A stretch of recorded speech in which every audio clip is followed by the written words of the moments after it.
Movie के start होते ही हम कुछ पुलिस ऑफिसर्स को एक बिल्डिंग के अंदर जाते देखते हैं। देखने को मिलता है कि इस बिल्डिंग में एक घोस्ट यानी एक भूत है। ऑफिसर्स जब एक दरवाजा खोलने की कोशिश करते हैं तो उनका हाथ ही जम जाता है। दरवाजा तोड़कर जब ये लोग एक मीटिंग रूम में जाते हैं तो वहाँ सभी लोग सभी चीजें बर्फ में जमी हुई थी सिवाय एक लोहे की बॉल के जो हिल रही थी। ऑफिसर्स जैसे ही इस बॉल को चेक करने के लिए उसे टच करते हैं, यहाँ जमे हुए सारे इंसान टूटकर मर जाते हैं। बॉल के अंदर दो चमकती हुई आंखें दिखाई जाती हैं जो एक भूत की थी। जिसके बाद सीन कट होकर हमें 120 साल बाद का सीन दिखाया जाता है। हमें मिलवाया जाता है एक घोस्टबस्टर की टीम से जो भूतों से लड़कर उन्हें पकड़ने का काम करते हैं और इस शहर की भूतों से हिफाजत करते हैं। अभी ये लोग कार से कहीं जा ही रहे थे कि इन्हें शहर में एक खुला भूत नजर आया। इस ड्रैगन जैसे भूत को अपने काबू में करने के लिए सबसे पहले कोई भी अपनी कार से एक लेजर गन निकालते हुए बाहर निकलती है और लेजर से इस भूत पे हमला करती है, लेकिन भूत उसके काबू में नहीं आता।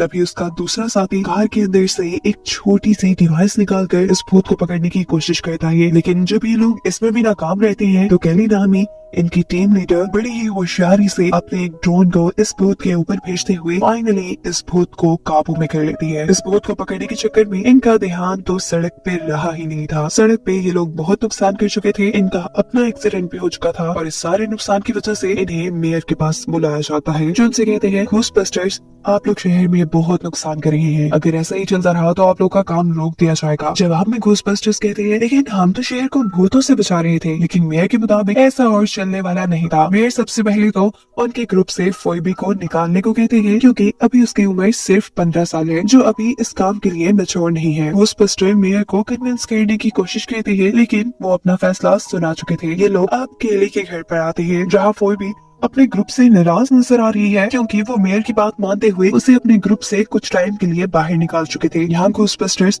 उसे समझाती है कि बस 3 साल की तो बात है, फिर हम तो भी हर मिशन में साथ लेकर जाया करेंगे। यही केली के घर के बेसमेंट में इन्होंने एक पूरी पाइपलाइन बनाई हुई थी भूतों को कैद करने के लिए। अभी भी ये अपने कैद किए हुए भूत को यहीं पे डालने वाले थे, लेकिन अचानक से ये मशीन काम करना बंद कर देती है। केली और उसका साथी बहुत ही मुश्किल से इस मशीन को हैंडल करते हैं और इस चीज में कामयाब हो जाते हैं कि बाकी भूत यहाँ से आजाद न हो। सीन कट होकर हमें एक ऐसी शॉप दिखाई जाती है जहाँ भूतों से रिलेटेड चीजों को बेचा जाता है। यहाँ एक लड़का वही मेटालिक बॉल बेचने के लिए आया था जिसे हमने मूवी के पहले सीन में देखा था। शॉपकीपर जैसे ही इस बॉल के अंदर किसी भूत को चेक करना शुरू करता है तो अचानक से उसकी शॉप में ही जलजला आ जाता है, हर चीज गिरने लग जाती है, यहाँ तक कि घोस्ट चेक करने वाली उसकी मशीन भी टूट जाती है। बॉल जहाँ रखी थी उसके नीचे टेबल भी फ्रीज होकर और टूटकर बॉल वहाँ से नीचे गिर जाती है। इस बॉल की पावर का असर केली के उस घर तक भी हुआ था जहाँ पाइपलाइंस के अंदर वो लोग भूतों को कैद करते थे। अचानक से उसके घर में बहुत बड़ी दरार आ चुकी थी। यही ऊपर केली का दूसरा साथी उन्हीं के घर में एक भूत को पकड़ने की कोशिश में लगा हुआ था। वो लड़का जैसे ही भूत को पकड़ने लगता है भूत उसी के ऊपर से गुजरते हुए उसे चकमा देकर यहाँ से भाग जाता है। वो भूत के भागने की खबर जल्दी से जाकर अपनी टीम को बताता है और सभी उस भूत को पकड़ने के लिए निकल जाते हैं। फोइबी को यही अकेला छोड़कर बेचारी अकेली फोइबी यहाँ क्या करती, वो चेस खेलने लगती है तो नोटिस करती है कि एक भूत उसके साथ चेस खेलने लगी थी। पहले फोइबी को थोड़ा अजीब लगता है लेकिन अब अगर उसके दोस्त नहीं तो ये भूत ही सही, वो खेलना कंटिन्यू करती है और हैरान होकर अब भूत उसके सामने आकर उसे सवाल कहती है क्या तुम्हें मुझसे डर नहीं लगता। कोई भी कहती है अरे मेरा तो रोज का काम है। खैर अगले दिन हमें दिखाया जाता है कि केली अपने घर पे एक घोस्ट इंजीनियर को बुलाती है अपनी भूतिया पाइपलाइंस को ठीक करवाने के लिए। इंजीनियर उनकी ये पाइपलाइंस देखते हुए कहते हैं कि एक मर्तबा यहाँ पे हमला हुआ था, लेकिन परेशानी की बात ये है मैंने भूतों के लिए एक नया बेस बनाया है, वहाँ हम सब लोग मिलकर भूतों के ऊपर रिसर्च भी करते हैं और साथ वहीं की पाइपलाइंस के अंदर हम भूतों को कैद भी कर लेते हैं। ये जगह तो घोस्टबस्टर्स के लिए काफी इंटरेस्टिंग थी। यहीं पर घोस्ट इंजीनियर घोस्टबस्टर को एक ऐसी मशीन भी दिखाता है जिसके अंदर किसी भी भूतिया चीज को रखने से उसका भूत मशीन के जरिए ही बाहर निकल आता है। इस प्रोसेस के बाद भूत को कैद करने का काम भी इस मशीन ने खुद ही कर दिया। ये देखकर तो घोस्टबस्टर्स उससे इम्प्रेस ही हो गए। घोस्टबस्टर्स अब वापस अपने घर पर आ जाते हैं, जहाँ उन्हें एक और भूत को पकड़ने के लिए एक मिशन मिला था। वो भी दोबारा घर पर अकेली रह चुकी थी, जहाँ उसे एवर्शन से एक होटल से भूत को पकड़ने के लिए कॉल आती है। वो अपने एक साथी के साथ उसे पकड़ने के लिए यहाँ से निकल चुकी थी, जबकि दूसरी तरफ दिखाया जा रहा है कि घोस्ट प्लेस के अंदर घोस्ट इंजीनियर ने अब उस बॉल को अपनी मशीन में रखा है, जिसे हमने मूवी के स्टार्ट में देखा था, जिस बॉल की पावर काफी खतरनाक थी। इस बॉल को मशीन में रखते ही ये बॉल जोर से हिलने लग जाती है। एक छोटा सा भूत इसके अंदर से निकलकर दूसरी मशीन में कैद होने के बजाय यहाँ से आजाद हो जाता है, जो देखकर जब घोस्ट इंजीनियर उस बॉल को पकड़ने के लिए आगे बढ़ते हैं तो उसका हाथ ही जम जाता है, साथ ही वो मशीन भी। यहाँ वो भी जो रेस्टोरेंट में भूत को पकड़ने के लिए आई थी, वो देखती है कि ये वही भूत है जो थोड़ी देर पहले उसके साथ चेस खेल कर गई थी। वो इस भूत को पकड़ने के लिए लेजर से इसके ऊपर हमला करती है, लेकिन भूत यहाँ से भाग जाती है और होटल का काफी नुकसान हो जाता है। अब उसको तो भूत पकड़ना वैसे भी मना था, इसीलिए वो नाकाम ही घर लौटती है तो देखती है कि वो भूत उसके घर पे ही थी और उससे बातें भी कर रही थी। वो इनके घर की भूतिया पाइपलाइंस को देखकर हैरान थी। वो भी बताती है कि मेरे नाना की है और हम यहाँ भूतों को कैद रखते हैं। इन्हीं की बातों के दौरान यहाँ अब वो भूत आता है जो मेटालिक बॉल से निकला था। अपने आप को जाहिर किए बिना उसने मेलोडी नाम के भूत से कोई बात की, जिसके जवाब में मेलोडी ने कहा, तुम बस इंतजार करो, मैं तुम्हारा काम इस लड़की के जरिए करवा दूंगी। साफ जाहिर है कि मेलोडी नामी इस भूत का बार बार फोइबी के सामने आना कोई इत्तेफाक नहीं है। सब भूत मिलकर कुछ बड़ा प्लान कर रहे थे। दिखाया जाता है कि फोइबी का एक साथी अभी भी उसे ग्रीन भूत को पकड़ने की कोशिश में लगा हुआ था। इससे पहले कि अभी भी वो इस भूत को पकड़ पाता, अचानक उनका घर जोर से हिलता है। ये सभी नीचे आकर जब चेक करते हैं तो पता चलता है कि इनकी भूतिया पाइपलाइन को किसी ने फ्रीज करके तोड़ने की कोशिश की थी। दूसरी तरफ घोस्ट प्लेस के अंदर घोस्ट इंजीनियर अपने साथियों को उसी मेटल बॉल के ऊपर बॉल से एक्सपेरिमेंट करके दिखा रहा था, जैसा कि जब इस बॉल को जलाया जाता वो तब भी मेल्ट होने के बजाय जम जाती थी, और अगर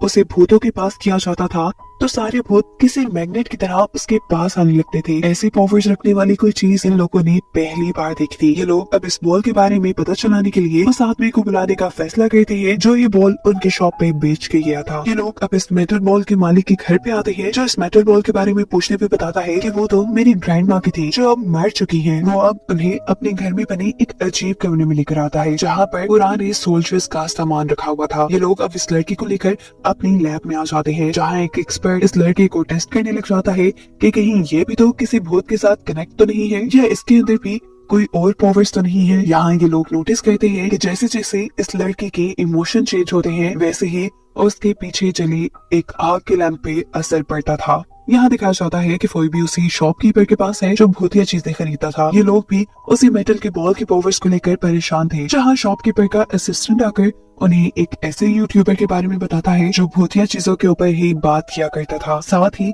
उनकी एक घोस्ट लाइब्रेरी भी थी। फोई भी को लगता है कि जरूर वो इस बॉल के बारे में कुछ जानते होंगे। ये सब उनसे मिलने के लिए चले जाते हैं, और जैसे ही वो लोग उन्हें बॉल की फोटो दिखाते हैं तो ये आदमी बॉल की पिक्चर देखते ही उसे पहचान चुका था। वो इस बॉल के ऊपर लिखी हुई लैंग्वेज को भी पहचान चुका था। वो इन्हें बताता है कि इस बॉल के ऊपर एंशिएंट यानी पुरानी लैंग्वेज लिखी हुई है, और जरूर मेरे पास कोई ऐसी किताब होगी जो इस लैंग्वेज को ट्रांसलेट करके हमें इसका मतलब समझा सके। ये लोग अब बॉल की लैंग्वेज को ट्रांसलेट करते हुए ये पता चलाते हैं कि इस बॉल के ऊपर एक बहुत ही ताकतवर भूत का राज है, जिसका नाम है गोराका, जिसे आइस किंग के नाम से भी जाना जाता था। इस आइस किंग को दुनिया के एक बादशाह ने अपने पास बुलाया ताकि वो इस भूत की मदद से इस दुनिया पर हुकूमत कर सके। जिस काम में वो बादशाह कामयाब भी हो गया, लेकिन अब बादशाह के अंदर लालच आ चुकी थी। वो गोराका को कैद करके उसकी ताकतें खुद लेना चाहता था। बादशाह को ऐसा करते देखकर गोराका इंतहाई गुस्से में आ गया, और गुस्से में ही उसने बादशाह की पूरी फौज को बर्फ में जमा दिया। गोराका का गुस्सा इतना बढ़ चुका था कि अब वो पूरी दुनिया को तबाह कर सकता था, और उससे इस दुनिया को बचाने के लिए फायर मास्टर्स सामने आए, जिनके अंदर आग को कंट्रोल करने की ताकत थी। उन्होंने आखिर में गोराका को हराकर उसे पिघलाकर उस बॉल में बंद कर डाला, जिसके बाद से उस बॉल की हिफाजत करने की जिम्मेदारी फायर मास्टर्स की ही थी। यहीं पर ये आदमी कोई भी के साथियों को गोराका की रिकॉर्डिंग भी सुनाता है। जब ये लोग रिकॉर्डिंग सुनी रहे थे, अचानक एक रेड कलर का घोस्ट उनके इंस्ट्रूमेंट्स को कंट्रोल करते हुए वो सारी रिकॉर्डिंग पैक करके एक कचरे के डब्बे में डाल लेता है और जब सारे उस रिकॉर्डिंग को पकड़ने के लिए उसके पीछे भागते हैं तो वो उस कचरे के बैग को लेकर वहाँ से भाग जाता है। हार कर ये लोग जैसे ही बिल्डिंग से बाहर निकले तो वो रेड कलर का घोस्ट यहाँ एक शेर के पुतले में था। इससे पहले वो शेर की शक्ल में इनके ऊपर हमला करता, कोई भी अपनी इलेक्ट्रिक गन से उसके ऊपर हमला करती है जिससे वो पुतला टूट जाता है। गोराका की रिकॉर्डिंग फट जाती है और यहाँ दोबारा से तबाही होती है। इसीलिए फोइबी को दोबारा पुलिस अरेस्ट कर लेती है। फोइबी की इस गलती की सजा अब पूरे घोस्टबस्टर ग्रुप को मिलने वाली थी। मेरे कहते हैं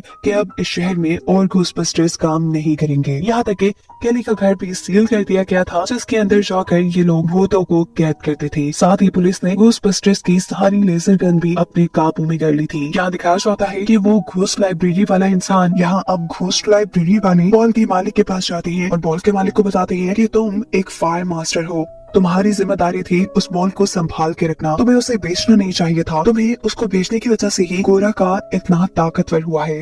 इससे पहले कि गोराका अब इस दुनिया के ऊपर कोई मुसीबत ले आए, तुम्हें अपनी पावर्स को जानना होगा, उन्हें एक्टिवेट करना होगा ताकि तुम उस बॉल को कंट्रोल कर सको। इस आदमी को तो कुछ पल्ले नहीं पड़ रहा था। वो कहता है मैं ये कैसे करूंगा, मैंने तो आज तक कभी किया भी नहीं। वो जैसे ही उंगली का इशारा सामने चलती हुई आग पे करता है तो देखता है कि आग बिना किसी मुश्किल के उसके इशारों की तरह मूव हो रही थी। इस चीज ने तो उसे खुद भी हैरान कर दिया था। यहाँ फोइबी जो अपने ग्रुप को मुसीबत में डालने की वजह से काफी उदास थी, इसी उदासी में वो उस भूत से मिलती है जो उसकी काफी हद तक दोस्त बन चुकी है। फोइबी उससे कहती है कि मैं हमेशा कोई ना कोई गड़बड़ कर देती हूँ, मैं बहुत बुरी हूँ। जिसके जवाब में भूत कहती है अरे ऐसा बिल्कुल नहीं है। वो उसको उन्हीं की घोस्ट स्पेस के अंदर ले जाकर कहती है आओ मैं तुम्हें एक मैजिक दिखाती हूँ। वो फोइबी को घोस्ट चैम्बर के अंदर भेजती है और मशीन को ऑन कर देती है जिसमें एक इंसान के जाने की वजह से उसकी बॉडी का भूत यानी उसकी रूह उसकी बॉडी से बाहर निकल चुकी थी। जिसके बाद ये भूत फोइबी से कहती है मुझे माफ कर देना, मैं तुम्हारी अच्छाई का फायदा उठा रही हूँ।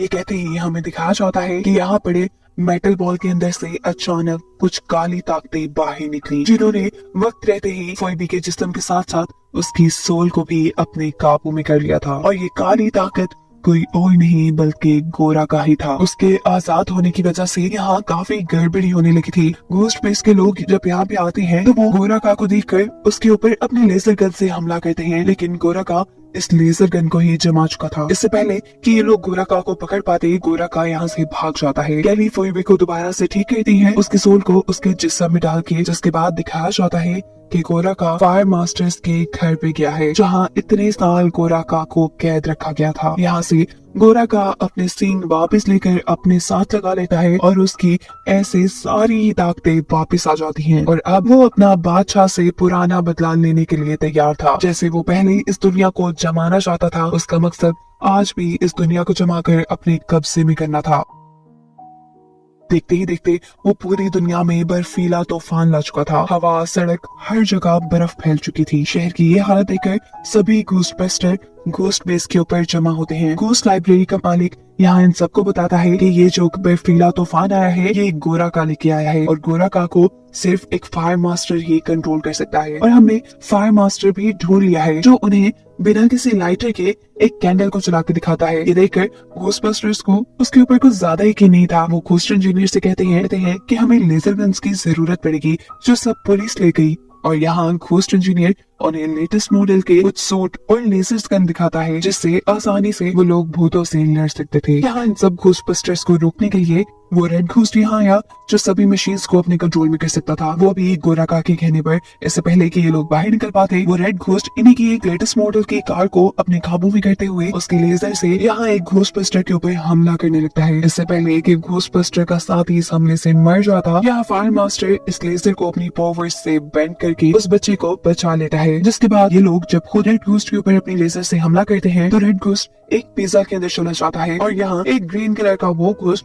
जो हमेशा से इनके घर से नहीं निकल पाया था वो इस पिज्जा के साथ इस घोस्ट को भी खा लेता है। एक से तो इनकी जान बचती है। जिसके बाद दूसरी भूत से निपटने के लिए फोइबी अपनी बेसमेंट में जाती है जहाँ ये भूत फोइबी से माफी मांग रही थी। वो कहती है कि मेरे पास और कोई रास्ता नहीं था सिवाय इसके, मेरा मकसद सिर्फ अपने आप को आजाद करवाना था। फोइबी से कहती है कि तुम गलत हो, अच्छाई भी तो तुम्हारा रास्ता बन सकती थी, तुमने यही गलत रास्ता क्यों चुना जिसकी वजह से अब पूरी दुनिया के इंसान मुसीबत में है। तुम देख तो रही हो पूरी दुनिया के साथ सभी इंसान भी जम चुके हैं। अभी ये लोग यही बातें ही कर रहे थे कि पीछे से गोरा का दीवार तोड़ते हुए अंदर आ जाता है, जहाँ सभी घोस्टबस्टर मिलकर लेजर से उनके ऊपर हमला करते हैं, लेकिन गोरा का सभी के लेजर्स जमा कर तोड़ देता है। गोरा का अब अपनी पावर से यहाँ पर वो पाइपलाइन भी तोड़ चुका था जिसके अंदर ये लोग भूतों को कैद करते थे। सारे भूत यहाँ से निकलकर जगह जगह शहर में फैलकर लोगों को तंग करना शुरू कर देते हैं, जो लोग पहले से ही बर्फ के अंदर जमे हुए थे। इससे पहले कि गोरा का यहाँ कोई और तबाही करता कोई भी की, वो दूसरी दोस्त भूत यहाँ एक माचिस की तिल्ली जलाकर फायर मास्टर के आगे करती है।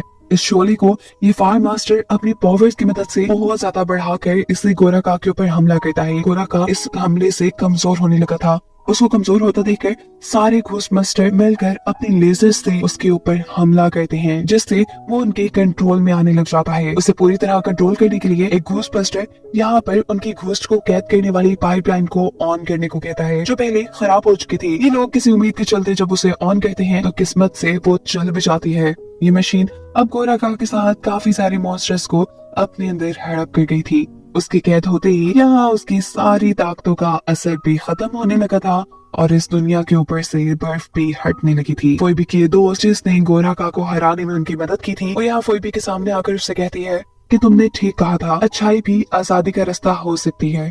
और देखो, मैं आजाद हो गई। वो अब इस दुनिया से आफ्टर लाइफ में जा चुकी थी। ये लोग अब जैसे ही अपनी घोस्ट स्पेस से बाहर निकलते हैं तो पूरा शहर उन्हें अप्रिशिएट करने के लिए खड़ा हुआ था, क्योंकि उन्होंने इन लोगों की जान बचा ली थी। मेयर जो कि घोस्टबस्टर्स को बिल्कुल पसंद नहीं करता था, मजबूरी में सब लोगों के सामने उसे भी घोस्टबस्टर्स की तारीफ करनी पड़ती है। साथ ही वो फोइबी को भी उसकी टीम के साथ काम करने की इजाजत दे देता है और इस बात से घोस्टबस्टर का एक ग्रुप काफी खुश होता है। अब जैसे हम पहले चाहते हैं कि गोरा का के घोस्ट पाइपलाइन के ऊपर हमला करने की वजह से काफी सारे घोस्ट आजाद हो गए थे, इसीलिए अब घोस्टबस्टर्स के पास तो बहुत काम था इन सारे भूतों को पकड़ने का, जहाँ कुछ भूत किसी एक आदमी का ट्रक भी लेकर भाग गए थे। और इसी को दिखाते हुए ये कहानी यहाँ खत्म हो जाती है।